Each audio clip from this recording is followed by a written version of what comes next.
Гледате вестите на Сител. Во студиото со вас, Александар Спасовски. Добар ден, ви благодарам што сте со нас.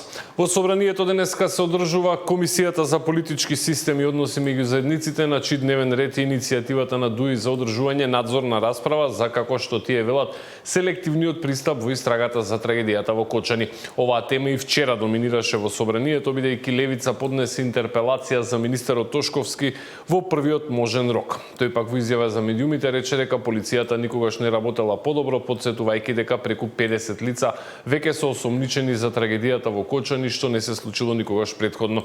Додаде дека истрагата се уште трае, па бројот на осомничени може и да се зголеми.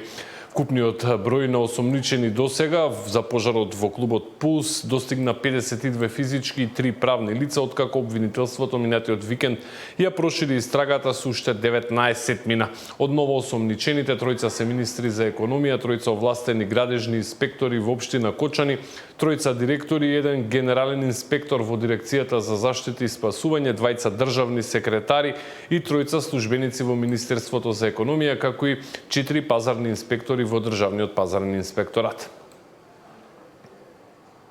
Морален пораст на Тошковски е советничка во Советот на општина Кочани од оваа партија да поднесе оставка од морални причини, а тој не, се вели во соопштението на СДСМ објавено утрово, во кое што го обвинуваат Тошковски за селективност во истрагата. По најголемата трагедија во државата која што се случи во Кочани требаше да има морална одговорност на оној кој бил на чело на институцијата која што била задолжена за безбедноста, а тоа е Министерството за внатрешни работи. Кривичната одговорност е нешто што треба да го утврди истрагата за сите инволвирани, но за вакви трагедии мора да има чувство и за морална одговорност. Јавноста сведочи на селективниот пристап во досегашниот тек на истрагата. Се уште не се бара никаква одговорност од оние кои кобната вечер биле на функции и директно се одговорни за превенцијата, безбедноста и соодветната реакција, а се под надлежност на Министерството за внатрешни работи, се вели во соопштението на Социјалдемократскиот сојуз. Во Македонија постои јасна традиција. Кога ќе се случи голема трагедија, министрите поднесуваат оставка како морален чин, како израз на совест и почит кон граѓаните, се вели во соопштението со кое и ДУИ утрово бара оставка од Тошковски. Денес по трагедијата во која загинаа над 60 млади луѓе, чие спречување беше директна надлежност на Министерството за внатрешни работи, ниту министерот, ниту директорот на Бирото за јавна безбедност не поднесоа оставка. Напротив, со ароганција го покриваат сопствениот неуспех. Истата личност што требаше да превенира, денес ја води истрагата, обвинува други и преку политички притисоци врз обвинителството се обидува да склучи сделки за сопствено спасување, се вели во соопштението кое што го испратија од ДУИ. Три партии, различни во својата форма, а слични во својата природа, вчера се здружија во обидот да фрлат сенка над она што 3 децении го чека македонскиот народ, расчистување со корупцијата и ставање крај на политиката на неказнивост. Три партии кои наводно се борат една против друга, покажаа дека нивниот заеднички интерес е посилен од сите нивни привидни разлики, се вели во реакцијата која министерот Тошковски утрово ја објави на социјалните мрежи. Ова не е само моја битка, ова е наша битка. Ова е битка на сите граѓани кои 30 години живеат во држава во која политичката елита си играше фудбал по канцеларии и ја шутираше Македонија како топка. Денес, наместо тие да ја шутираат државата како што сакаат, законот почна да ги удира токму таму каде што најмногу ги боли. Затоа продолжуваме напред, со јасна визија, со уште поголема одлучност. Правдата почна да тропа на вратата на секој оној кој мислеше дека таа никогаш нема да го посети. И таа правда нема да се врати назад без резултати. Ако нападите се цена што мора да ја платиме за ова, тогаш јас сум подготвен секој ден да ја плаќам, затоа што ова не е само политичка битка. Ова е враќање на Македонија таму каде што е местото, во рацете на граѓаните, а не во рацете на криминалците, се вели во реакцијата на министерот Тошковски. А во коалицијата вреди се уште трае онаа драма околу позиционирањето на Таравари и она што остана од неговата партија во пресрет на локалните избори. По средбата на лидерите на вреди викендот, Таравари вечерва ги собира своите сопартици на седница на партиските тела на која ќе се одлучува дали ќе се оди со коалицијата вреди или на изборите Таравари ќе настапи сам. Тој самиот рече дека соработка со ДУИ не е меѓу опциите. Останатите лидери на Вреди се оптимисти дека Таравари ќе остане дел од нивната коалиција. Несогласувањата избиле во обидот да се направи поделба на градоначалничките кандидатури и распоредот на советниците на советничките листи, пошто почна остра размена на изјави во која Таравари беше обвинет дека преговара со ДУИ и од него беше побарано да се одлучи дали ќе остане дел од коалицијата Вреди или ќе оди заедно со Ахмети. Лидерите на Вреди најавија дека планираат да се спојат во една политичка партија, позиција во која Таравари рече дека не бил консултиран. Владина делегација предводена од премиерот Христијан Мицкоски денеска продолжува официјалната посета на Обединетите Арапски Емирати. Мицкоски вчера на првиот ден од посетата се сретна со председателот на Емиратите и како што изјави била истакната потребата од многу поблиски и поплодни односи. Како што најави владината прес-служба, владиниот тим ќе престојува во Обединетите Арапски Емирати до четврток, а предвидени се средби и со премиерот, како и со представници на бизнис секторот. Целта е да се привлечат инвестиции пред се во туризмот, инфраструктурата и енергетиката. Ја следиме оваа тема, повеќе детали ќе имаме во следните информативни изданија.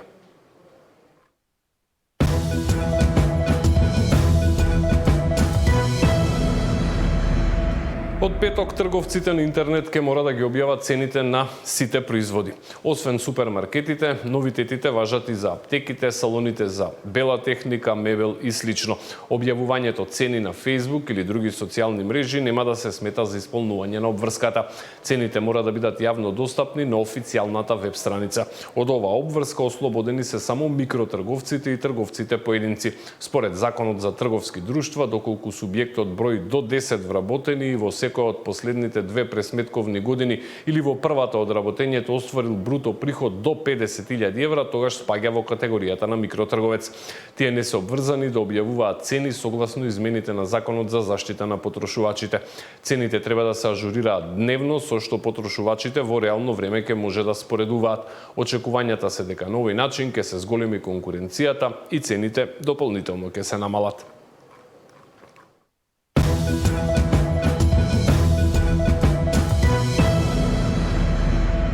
Државната комисија за спречување на корупцијата бара прецизирање на законите со кои се уредува издавањето лиценци за угостителски објекти. По трагедијата во Кочани, антикорупционерите само иницијативно ги провериле законите за инспекцијски надзор, угостителска дејност и Законот за заштита и спасување и пронашле низа пропусти. Недоречености, нејасни правила, судир меѓу законите и недозволени дискрециони овластувања се дел од забелешките на антикорупционерите. Ги повикаа надлежните институции да направат ревизија и потребни измени на законите. Како заклучок од спроведената антикорупцијска проверка на Законот за угостителска дејност, може да забележиме дека Законот за угостителска дејност постојат бројни регулаторни ризици кои произлегуваат од недоволно, прецизно, нецелосно и неконзистентно уредени постапки, отсуство на функционални контролни механизми, како и можност за декларативно исполнување на условите без фактичка проверка од страна на надлежен орган.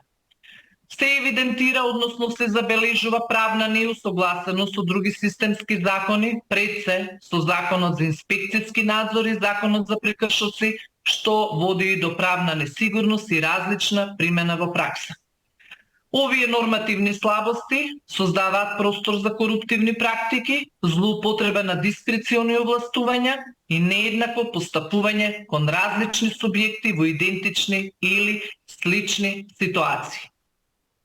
Високо ниво на корупција владее во Македонија и на Балканот, заклучија денешните говорници на панел дискусијата Борба против корупцијата и иновации против нелегалната моќ. Од домакинета е во институциите, но високи и процентот на оние кои бараат и даваат мито. На денешната панел дискусија во организација на Македонскиот центар за меѓународна соработка се разгледуваат иновативни решенија за промена на состојбите.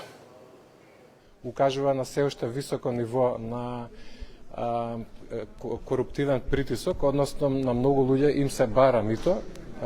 Во регионот е просекот некаде 33%, кај нас последната е 31%. Со тоа што исто така многу луѓе даваат мито, во регионот е 31%, значи многу е мал отпорот на корупција.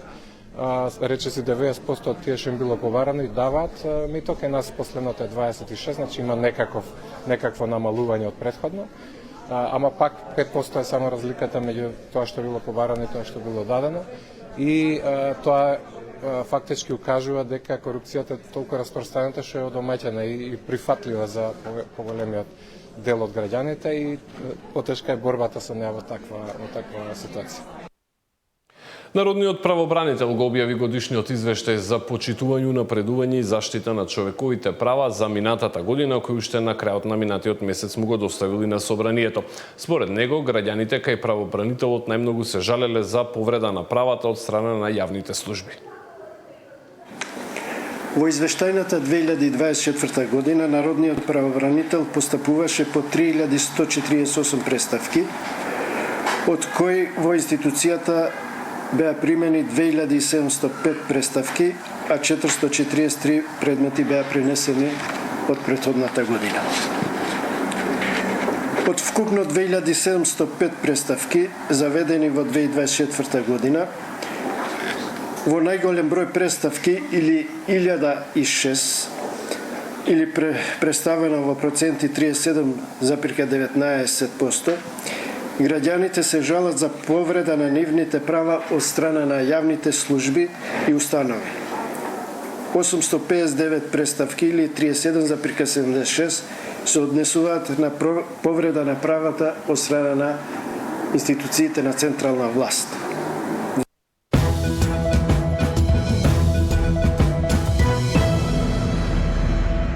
Овоштарите здружени треба да целат на источните пазари каде се наоѓа најдобар пласман за македонското овошје. Проблем се малите капацитети, па затоа се повикува на формирање на задруги преку кои полесно ќе се пласираат производите. Од Охрид Нина Аритоновска. Државата треба да се насочи кон блискоисточните пазари за подобрување на извозот. Охридскиот овоштар Стојановски смета дека многу е важно да се има ефикасна стратегија за извоз, која би ги утврдувала приоритетите. 95% од бербата на црешата и јаболката се извезуваа на рускиот пазар, но состојбата драстично се промени. Колку што ја се пратам ситуацијата, веќе Србија полека се ориентира на блискоисточните пазар, посебно Египет и другите арапски земји. Значи и тука Македонија треба да се насочи на тие пазари, бидејќи европскиот пазар е заситен со јаболко.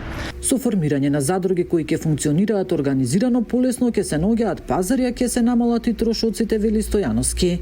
Без окрупнување, значи тешко да постигнеме и квалитет и цена.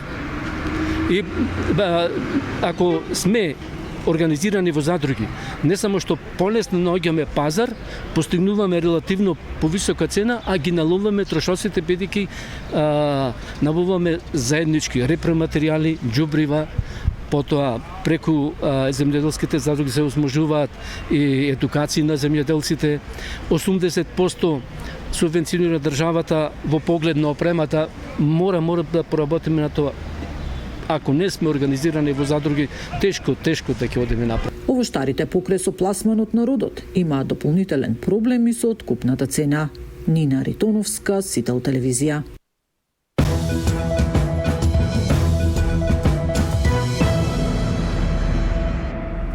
Вестите од светот денеска се во избор на Тамара Дичовска. Студенти од универзитетите во Белгија